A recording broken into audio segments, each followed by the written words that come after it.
Allah men na do wa ma amilatu aydihim ko be wawi remowo ko wawi ko waɗugol awdi ndin kono fuɗɗin golde koye juuɗe Allah ko sabuji ɗin ɗum tagangel wawi dillinde kono sa yi wano tagangel honno goɗɗo no yedda Allah subhanahu wa ta'ala wono woɓɓe no sifo saayi ko ɓeynawo goto yimɓe e tawaɓe jogiiɓe geseele ɗe leyɗe maɓɓe ɗo Belgique tawi ko sabu onno ko fewndo nasko teddugol fraise haa ka tawata patron maɓɓe on ko yawi fii ko goɗɗo juulata ɗon o suunoinni ɓe honno ari ko ndiyam ɗam anndi fraise fewni fewni gara danden kañum kadi wonni wondema yo onon to rewa Allah moɗon haraɗa ndiyan sa yaari faami ko yawre na ɗum kanko ɗon tigi mo anndi ɗen golle ɗon fof ko hooli hoore makko ɗon fof ko waawi ko tutugol fraise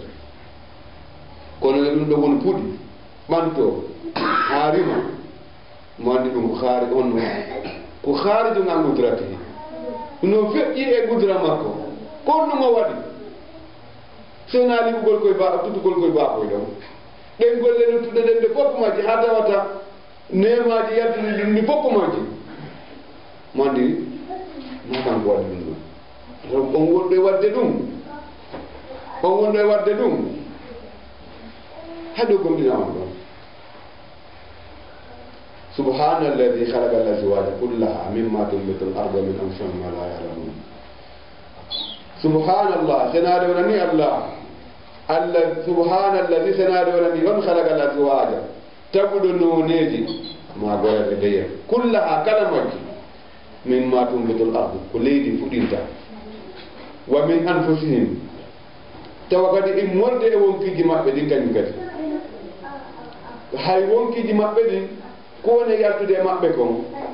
azwaji kadi min anfusihim e wonkiji maɓɓe wa mimma la ya'lamun e piiji goɗɗi kadi ɗiɓi anda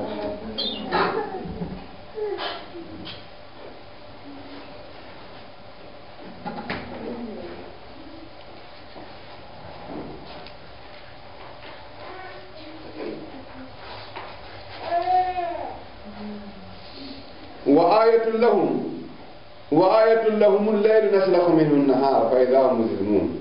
نتوى آية مكبه go kadi taagu man seeji maɓɓe goo mandeji maɓɓe goo fi ɓe waaw gomɗingol Allah subhanahu wa ta'ala allayli jemma naslakhu minhu nahara naslakhu minhu meɗen sorta e makko annahara ñalorma simi faye ala naslakhu minhu meɗen sorta e makko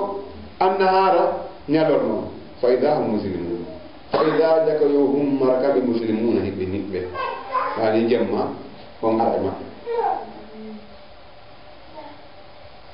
wassamsu tajri li mustaqarrin laha wassamsu naange nge tajri hinge ɗoga li mustaqarrin laha e ñiiɓirde magge zalika o waɗugol ɗum ɗo taqdirul aziz alim ko kodduri tedduɗo gandu tawde naange ngen nge dogay ka fala ko magge ƴettugol sorta jemma on e ñalorma on e ndaari won hannde ka wonɗen ɗo e saaji ɗi wonɗen fewde ɗo fewno jemmaji ɗin e ñalormaji ɗin piiji ko kañ kadi no jangge kam heɗen sara tawata ko si a yalti ɓurta faamude ko ɗum si tawi ɓeyna yaltugol ngol kañum kan no tawa e gandal si a ndaari wano jemmaji ɗi enen ɓayi ɗen woni ka tawata saaji waɗo wondema jemmaji goo no yehi ha hewta wano fewno ɗo ni ñalormaji no yaha ha naatoy e nder jemma ɓen aray wonde ɓe nunnay tun tawde fiyon feƴƴu on faami hara wonde hay jannoɓe bon jannay tun ɓay janngiri noon kono haqiqa on hewta e muɗum ko noon ko Allah feƴƴitagol ngol ɓe inni wondema la shamsu yambaghi laha an tudrika al qamar wala llaylu sabiqu nnahari وكل في فلك يسبحون لا الشمس ولا نانغ ينبغي لها واوي أن تدرك القمر كهيوتو ليرندو ولا الليل وناجم ما سابق النهار تتونيا برنو وكل في فلك يسبحون دي دوري فوفدum بينو يهودي فلك مودum نانغ نgen no yawde ka fala ko mudum tajiri li mustaqarrir laha wal gamara kaddarna wa nazila lewru dum kan no jogi darorde hatta aada kal urjunil qadim handu wonto e wado lekkum kikkum la shamsi yanbaghi laha an tudrika gamara wala layli sabiqun nahar wa kullu fi falakin yasbahuna woɓɓe ne ƴetta o aya ɗo kañ kadi ɓe tindinoti wondema ko jemma ada ko ñalorma ada tageede jemma ko ñalorma ada tageede jemma wala laylu sabiqun nahar ko jemma woni jokkude ñalorma alors jemma on no fewtuta ko ñalorma wa kullum fi falakin yasbahun ɗiɗoɗi fof majji ɗum ɓe hino yahude ka e laana muɗum an e tumbe nokkure muɗum nde ɓe ala wadde iftidam lewru ɗum e naange ngen ala e tappodirde honno piiji ɗin ni fof majji ko ɗum si waɗi hay fi taw ɗonno ka wotinɗingol allah subhanahu wa ta'ala mo ndaari piiji ɗin ɗi fof majji wano ngenange wano ndu lewru wano ndi kawaki bon piiji ɗin ɗi fof majji leydi ndin o ndaara o taway ɗiɗi woodi na hoore majji ɓayɗi woodi na hoore majji hino toon woodinɗo ndi on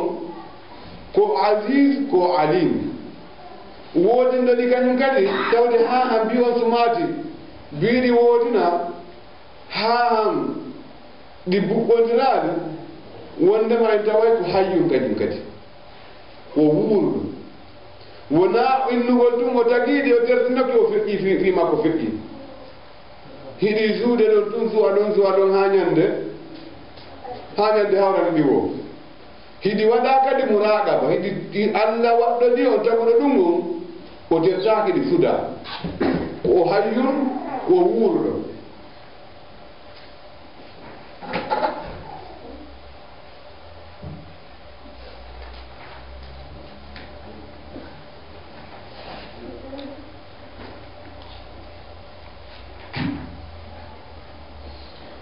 ɓe indi wondema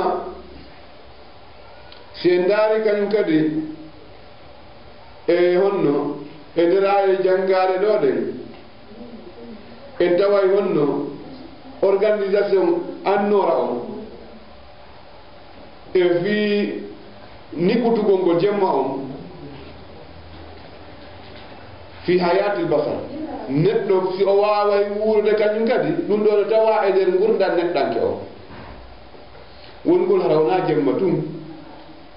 wongol harawna ñalorma tum وتعرضت الآيات على إلى موضعين من أهم المواضيع المتعلقة بحياة البشر على أنهما آيتان من آيات الله وهما مسألة ظلمة الليل ومسألة الشمس ونورها وقلنا أن النور من ألطف وأكثر موجودات العالم المادي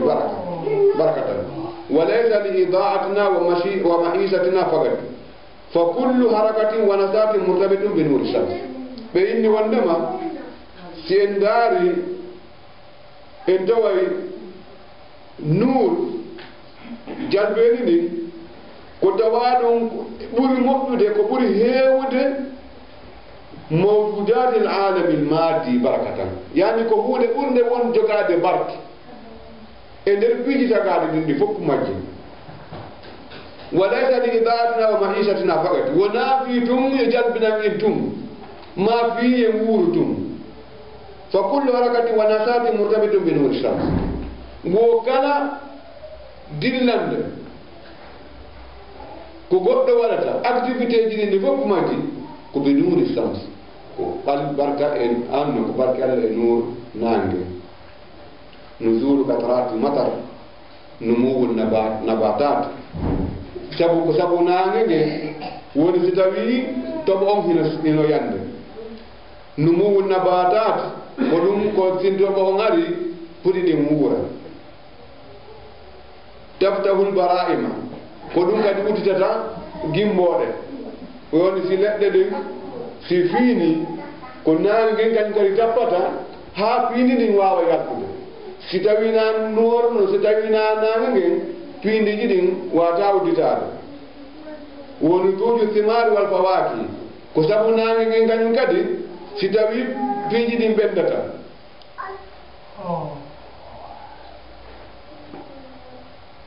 ko wona noon ɓe yewti ɓiiji hewɗi sabu naange ngen ka tawata haa sakkitode o addoy hay jooni gonga ko ɓennata kon on kaɗe potoje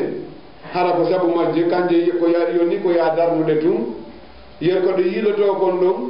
ko ɗon wonɗa heɓude naange ngen heɓa sabu ɗum ɗon kuuran Allah ɓeynan kala ko ñede ngandam وإني وخلاصة القول فإن جميع الطاقات على سطح الكرة الأرضية على الطاقة الناجمة عن تفجير الذرة جميعها تستمد وجودها من نور الشمس وإن بيجي نفوق مجي جميع الطاقات على سطح الكرة الأرضية كوني كاليني دوكم فوق كون نهيل جبتو ده دول مودم غورنا مودم دان نور الشمس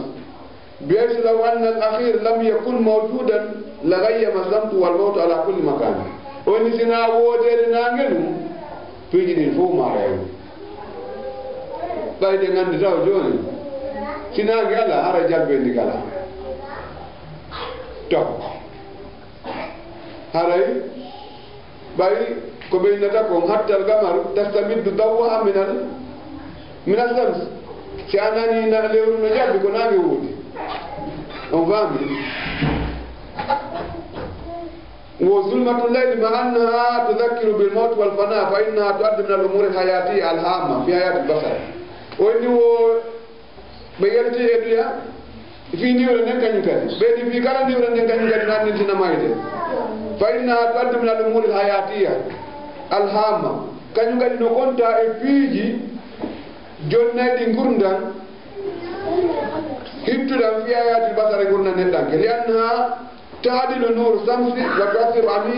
عميقا في راحة الجسم وروح الإنسان وكان ينقضي أنه هنا جو ودي هنا وانا بات لوكودو في راحة الجسم وروح الإنسان كنبدو سيو واو فوتاكول والمنع من المخاطر الناجمة عن تسلط أشعة الشمس بشكل متواصل ومستمر بسبب جنب نور النكا ينقضي نوودي ko ɗum si waɗi tawi jemma on tun ala on ñalolma tun ala si tawi ko ñalolma tun harayno ko wano ko alqur'ana en ni kon allah ko waɗiri jemma ko fi tawi ko yo won foteteɗo muɗum jemma allah waɗi fi yo fote muɗum ko ɗum waɗi ko si tawi ko ka ada kan ɗuya ton neɗɗo gollirowo jemma e gollirowo ñalolma ñoddini ngol fotata par ce que wi on ɗum ko khilafu tabia jemma on non ko fiɗano ɗana gole muɗum waɗata fiɗana gole muɗum ko libas neɗɗo ko yo ƴettu conci waalo e muɗum fowtina rogu ɗum joni noon so tawi on tigi ala ɗanade ɗum no so kañum kadi hay e balɗe makko ɗen ko joom ko karam koɓe yirta kon gollugol andugol wonki ki ɓay ɓennayi ɗoyngol jemma ngol ko ɗaniɗa ñalol ma kongol tekki wo kongol tekki wata was tawi ko jemma alors si tawi on tigi noon ala heɓde ɗanagol jemma ngol ko ɗum koye watta hila kalti ɗum no weeli ha kono koye watta hila kañum kadi e gollugol ƴettugol jemmaji ɗin tum on faami kalti ɗum no weeli ha kono allah waɗiri jemma on fiyo foti e muɗum Allah waɗiri o jemma ko tawata jemma on ko yafoto e makko heɓa dewal e makko kañum kadi ko ɗum kañum kadi dewal waɗangal ñalolma e dewal waɗangal jemma fotata ko ɗum si tawi